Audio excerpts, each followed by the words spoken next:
கர்த்தருக்கு ஸ்தோத்திரம். இன்றைய நற்செய்தி நம்முடையதை பாதுகாக்கும் தேவன். யாத்ராகமம் 34 அதிகாரம் 24 வசனம் வாசிக்கிறேன் கேளுங்க. நான் புறஜாதிகளை உங்கள் முன்னின்று துரத்திவிட்டு உங்கள் எல்லைகளை விஸ்தாரமாக்குவேன். வருஷத்தில் 3 தரம் உங்கள் தேவனாகிய கர்த்தருடைய சன்னதிக்கு முன்பாக காணப்பட போயிருக்கும் போது ஒருவரும் உங்கள் தேசத்தை இச்சிப்பதில்லை.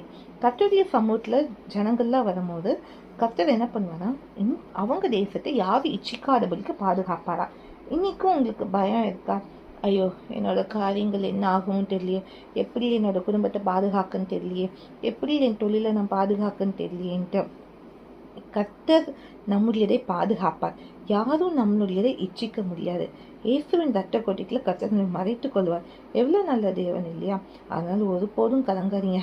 ஐயோ, எனக்கு இப்படி ஆயிடுமோ அப்படி ஆயிடுமோன்ட்டு, நான் இங்கே ஐயோ இவ்வளோ பிரயாணம் போகணும், என் வீட்டை யார் பாதுகாப்பான்ட்டு.